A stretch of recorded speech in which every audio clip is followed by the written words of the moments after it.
right into the race for the White House. President Joe Biden and Republican Donald Trump racked up wins on the biggest night of the primary season, both easily winning their presidential primaries in Alabama.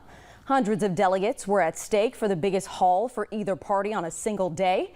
With wins from coast to coast in this Super Tuesday, they have all but cemented a November rematch and increased pressure on the former president's last major rival, Nikki Haley, to leave the Republican race.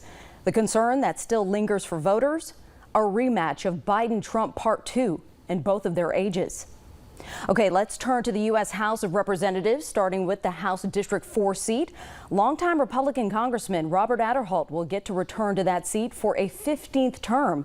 He easily beat political newcomer Justin Holcomb. As a member of the House Committee on Appropriations, Aderholt has been in talks to prevent a government shutdown. He made immigration and economic development key issues for his race and attached himself firmly to Donald Trump, and it resonated. Well, drama surrounded the race for the newly formed congressional seat for District 2 tonight. The Associated Press reporting more than 6,000 voters received postcards with incorrect voting information ahead of today's primary. The district covers Montgomery County and much of the southern Black Belt. Officials say the county's election software misidentified people living in that new district. That's a big problem because this race takes the cake on being the most sought after and contested race of the night. 11 candidates ran on the Democratic ticket, while 8 candidates fought it out on the Republican side. Attorney Shamari Figures, who was the deputy chief of staff for Attorney General Merrick Garland, is currently beating out House Minority Leader Anthony Daniels on the Democratic side. This will likely lead to a runoff. Now, the same is playing out on the Republican side. Former Alabama Senator Dick Brubaker currently takes the lead over Carleen Dobson and current state Senator Greg Albritton. Remember, this district was established after a Supreme Court ruling forcing Alabama to redraw congressional lines after violating the Voting Rights Act. Now, moving on to the race that dominated your airwaves with attack ads. You remember them. The Republican primary for state Supreme Court Chief Justice. Now, this race comes on the heels of that controversial ruling from the court on frozen embryos. Current Associate Justice Sarah Stewart, who was part of that contentious ruling, competed against former state senator and former military prosecutor Brian Taylor.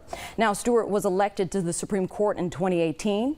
This was a landslide for her. She'll face Democrat Greg Griffin on the November ballot. Now, all Alabama voters had to vote on Amendment 1. It was a close vote, but more people voted no.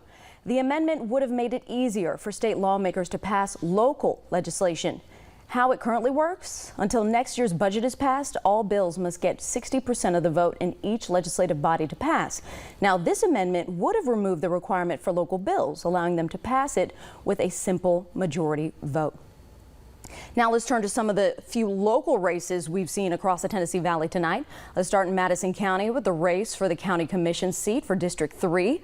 Republican incumbent Craig Hill will keep his position with 60% of the votes. He faced off with Dusty Yarbrough. Now to Madison County Commission District 6. Incumbent Violet Edwards won the primary on the Democratic ticket. Her challenger, Jess Henry Malone, wanted that seat back after he was appointed to it in 2018. Edwards will face a Libertarian candidate on the November ballot, but if she wins, that will earn her a second term, remaining the first African-American woman to ever hold that seat. Now, 3 Republicans fought for the District 2 position for the Madison County Board of Education. The candidates, Wes Jones, Adrian Bone, and Mark Coward.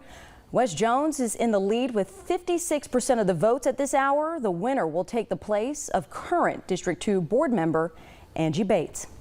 Over in Colbert County tonight, Nathan Fuller is one step closer to becoming the new superintendent for Colbert County Schools. He gets the win over his opponent, Republican Heather Mize.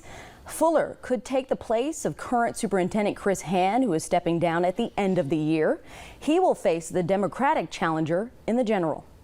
And we are still waiting on the results for the Morgan County Commission District 3 race. The Republican candidates fighting for that position: Matthew Frost, Gary Lewis Livingston, and Don Stisher. So we'll keep an eye on that through the night for you.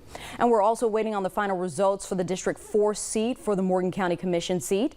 The Republican candidates hoping to fill that position: Greg Abercrombie, Keith Allison, and Charles Pittman.